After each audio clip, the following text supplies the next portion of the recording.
the next day na po and we are getting ready to go to Sioux City. The time is 6:20 a.m. We have appointment for 8 a.m. Gusto lang namin na sobrang maaga kaming dumating doon para walang anxiety na nangyayari dahil sa pagka-late. Ayan. The temperature right now, guys, is -10. Grabe, fall pa lang. Hindi pa to winter. Kakainis. Ang aga nang lumamig. Actually, nafe-feel ko na to na ganito siya kaaga talagang lalamig. Kasi, September pa lang, guys, malamig na siya. Nag-single digit na kami last month. So, sabi ko talaga, magiging malamig ngayon yung winter. So, we will go now, guys. I'll see you guys later kung anong mangyayari. I will be roaming around Sioux City alone for a few hours siguro while waiting for him. So, let's go sa go! Yan, guys. So, medyo malamig na medyo malamig. Malamig na. Okay lang naman yung ganito kalamig. Wag lang talagang humangin. So, nagdini ako kasi medyo masakit yung ulo ko ngayon. Tapos, may jacket na from Ukay-Ukay. O, diba? $2 lang yan, sis. Hindi ko na dinala yung aking hood kasi heavy siya pag may dala pa akong hood. Kaya, eto na lang, bini ko na lang.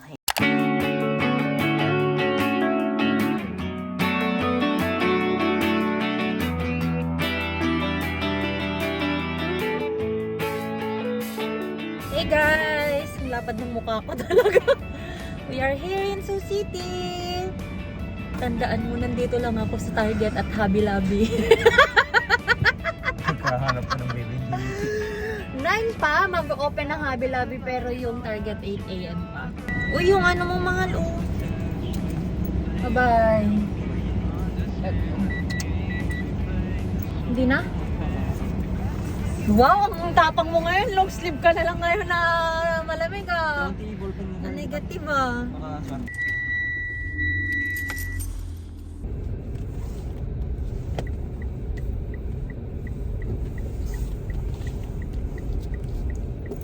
Couldn't fall asleep again. Been overthinking all the little things I've said. I'm sleep deprived almost every night, and I wish that I wouldn't think instead. I know the sun is up and I got things to do, but I don't think I've got the energy to move. And I go back to my dreams again, but I shouldn't be sleeping when it's still now and I'm stuck in my bed. Still now and I'm stuck in my head, 'cause I've been stressing out all on my own when I should make my way out. My home is daylight now, gotta open my eyes. Daylight now, can't be wasting my time just thinking about what I should be thinking of. And it's about time that I get it. Hey, stop staying in the same bed. I need a kickstart just to change this. I don't wanna waste a minute on the basics, but it's keeping me feeling so amazing. Stop going stretch, brush my hair, always looking like a mess. Oh, and maybe I could go and do the rest. Give it a little more faith, I'll be set. And I hope that you'll miss it as it's daylight now and I'm stuck in my bed. Day and night, never feeling my best. I know, oh well, yung mga nakita but namin sa marketplace na $10 lang. it's daylight now and I'm stuck in my bed. Daylight now and I'm stuck in my head, 'cause I've been stressing out all on my own when I should make my way out. My home is daylight now, gotta open my eyes. Daylight now, can't be wasting my time just thinking about what I should be thinking of. And it's about time that I get up.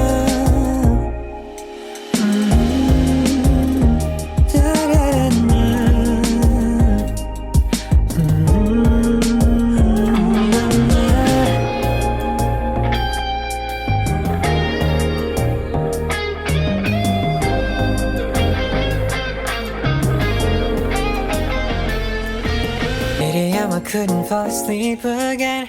Been overthinking all the little things I've said. I'm sleep deprived almost every night, and I wish that I wouldn't think instead. I know the sun is up and I got things to do, but I don't think I've got the energy to move. And I go back to my dreams again, but I shouldn't be sleeping when it's daylight now and I'm stuck in my bed.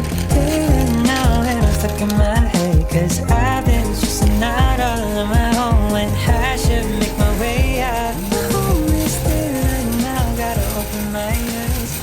guys, so kakatapos ko lang po sa Hobby Lobby and almost 2 hours ako sa Hobby Lobby. Almost 200 din ang binayaran ko sis. But anyway, I'm so happy kasi yung iba mas mura pa siya kaysa sa or parang ka-price na niya yung nasa mga Dollar Tree. Medyo nagsisi ako na bumili ako sa Dollar Tree. Sana dito na lang pala lahat. But anyway, at least alam na natin ngayon para next year alam na natin yung pagbibilhan natin. Ayan. So punta muna kaming Bath and Body Works and then tingin lang ako doon ng mga kandila or anything and then kakain pa tayo bago tayo umuwi. Oh, ganda. Kasi may duty pa ako mamaya.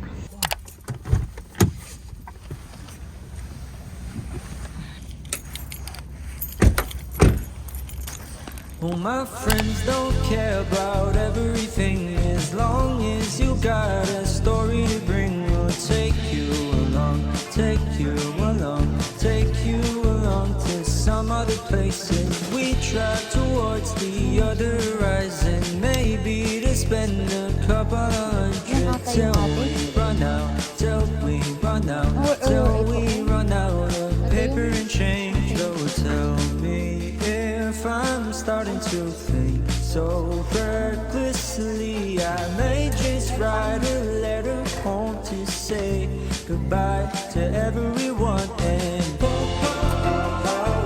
welcome to the show. Come and see the world in a different light and capture it with our eyes and take us Ito kami kumain kasi sa China Pantry. Ayan, Pilipino si ate. Ang dami namin nakuhang food. Mine is chow mein, spicy chicken and rice. Kay Mac is broccoli, chow mein and rice. Ayan. Kung sa Pilipinas to, punong-puno ng tao ang mall. else will think that it's weird, so maybe I might start keeping it clean and bear with the whole unusual feeling. I'll be alright, we'll be alright, we'll be alright for 2 or 3 days, but after all the conversation. Hey guys! So, andito na po kami ngayon sa bahay and ipapakita ko lang sa inyo guys, mini haul ng mga Christmas decoration na nabili ko kanina sa Hobby Lobby. Grabe talaga ang Hobby Lobby. Kung pwede lang bilhin ko na silang lahat, pero naalala ko, pobre pala ako. So, bumili na ako ng mga Christmas decor kasi gusto ko after my travel, pagdating ko dito sa US, makapag-decorate na ako kasi November naman na by that time. So bumili tayo ng ibang mga decor. Behind me is our bare Christmas tree na napakatagal na naming nabili pero up until now hindi pa rin namin na-decorate. So yung theme na gusto ko ngayon guys is like whimsical farmhouse vibe. So parang may pagka brown, white, silver and gold. Yun lang yung ano ko. Ayoko ng red, ayoko ng green, something like that. So white, silver, parang brown, and parang rose gold. Ganun lang yung gusto ko. Ayan, $23.99 ito. Yung regular price niya, per 50% off siya. So, parang $12 na lang itong tatlong to. Bumili ako ng ganitong size, guys. Kasi gusto ko na iba-iba yung size ng mga ornaments. So, bumili ako nito. Yung ganito ang texture. Magkakaiba yung texture nila. Parang frosted siya. And bumili din ako ng ito parang siyang pearl. Ito parang I don't know how to how to describe. Pero ito parang may pakonting glitters din siya. And these are shatterproof kasi madaming benta ang Hobby Lobby na babasagin. So, ang pinili ko talaga dahil malalaki sila, yung shatterproof. Ayan. Next here ay puti again. This one is $16.99. So parang $17 yung apat na to. Pero divided by 2 kasi 50% off din siya. Parang 8.5. So kung i-divide mo siya, parang $8 lang to. So parang $2 lang ang isa. 2, 4, 6, 8. Diba?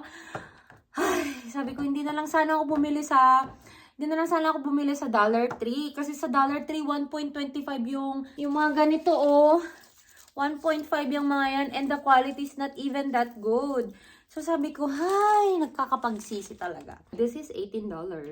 So parang $9 lang to. So meron siyang jute na yarn, tapos may puting yarn din siya. So ganyan. Gusto ko lang na puti, pero iba-ibang texture. You know what I mean? And then gusto ko rin sana siya. Actually, ang original plan ko is to make this like musical sana na Christmas decoration, na music based siya. Kaso wala akong masyadong mapili na or makita na mga design na about music. So, I tried my best to look for like music related, pero pakita ko sa inyo guys mamaya. So, ito din, this one is just $14. So, $7 itong 6 na to. So, parang tigo $1 lang mahigit. Ay, nako talaga. Ay, nako talaga. Ito, dahil nga music related, I got here Angel with the trumpet. Ayan. Ayan siya, guys. O, diba? I like it. And then, I also got the same design sa gold siya.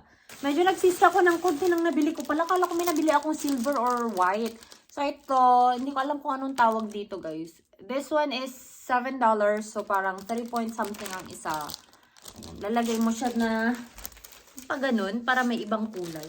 Sana dinagdagan ko pa po pala. Pero dahil kasi dyan, ang idinagdag ko kasi ay ito. Kaso napaka-short niya kasi. These are gold. Ang iniisip ko kasi, guys, mas magtatagal tong mga ganito. Ayan. So, these are $2.99. So, parang $150 ang isa. Yan. Walang kung anong tawag sa kanila, guys. Pero ito yung mga hook niya.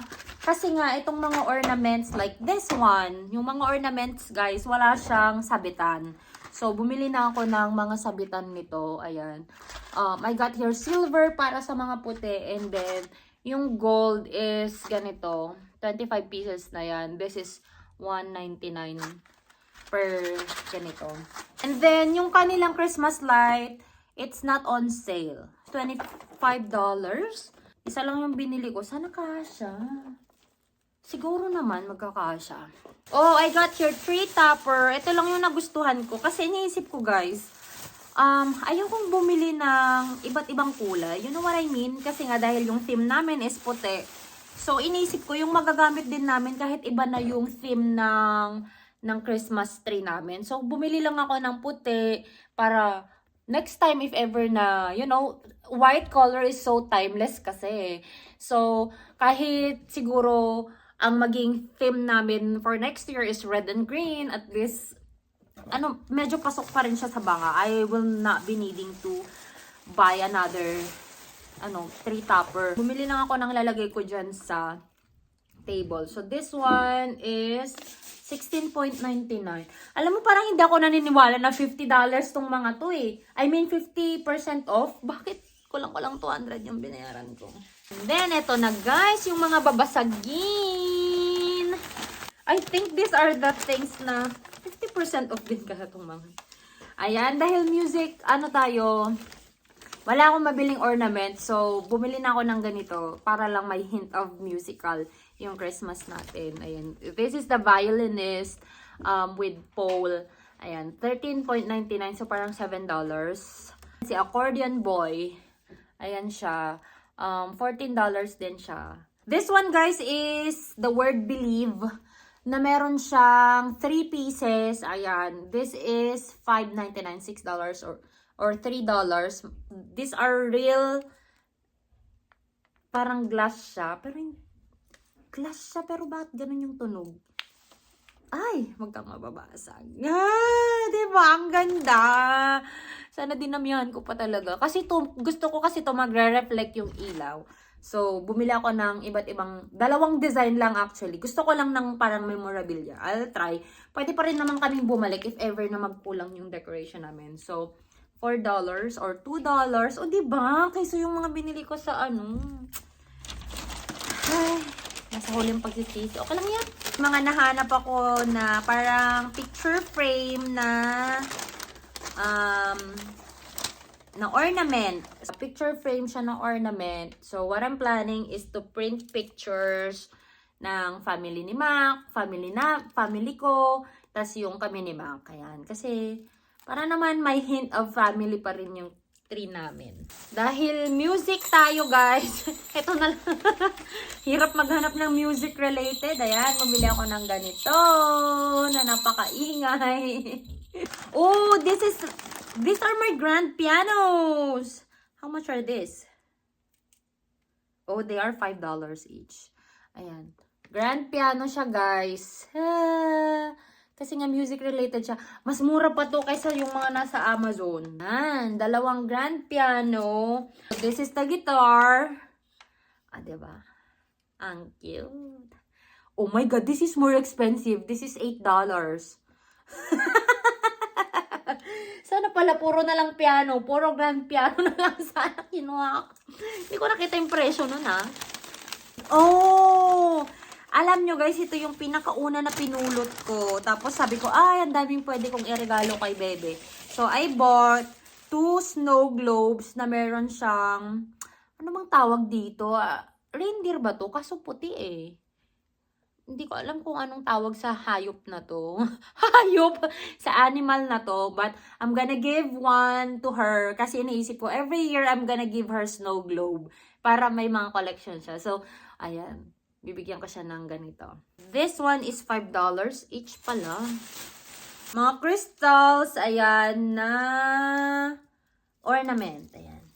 So, bagay siya kasama ng mga to. Actually, may mga nabili naman ako na parang crystals din. Maganda din sa Dollar Tree. Excited na ako mag-decorate. Abangan yung mga susunod na vlog na magde-decorate tayo ng Christmas tree natin. Tsaka yung ibang mga spot dito sa bahay. Mga, you know, tiny spots lang. I'm still thinking kung magde-decorate kami ng papunta sa taas, dun sa may stairs. Kaso kasi parang, hindi kasi safe kung lalagyan ko ng decoration yung handrail. Isa lang kasi yung handrail namin. So, hindi ko pa alam. So, but for sure, dito, nakikita nyo na nandyan na yung mga wreath namin. Ready na sila to hang. Those are just from Marketplace as well. So, hindi pa nakapanood ng vlog na yun. So, yun guys. Thank you so much everyone for watching this vlog. And I hope you enjoyed watching this. And, ayun, punta na tayo sa shoutout for this video. Hey everyone, thank you so much at narating nyo na naman po ang part ng ating vlog na mag-shoutout ako sa mga nag-comment po sa aking vlog na Nurses Campfire and Bike Ride. Ayan. So, shoutout kay Waki Stolen, kay Sis GC Odero. Ayan, sis, sama ka rin next time. Ayan. And then kay Ibrahim Hailil, and then kay Ann, kay Sabukohan, Princess Mia. Pero si mama ko yung nag-comment. Shoutout na rin kay Father Dear. Ayan, kay Ronnie Caberto and kay Malu ako. Thank you so much everyone for commenting and I hope you enjoyed watching this vlog. And if you haven't subscribed to this channel yet, please do subscribe. And if you haven't followed me yet on my Instagram and on my Facebook, the name is Joy of Mia. And I'll talk to you guys on my next one. Bye! I think it's sweet, she sometimes winks when she laughs.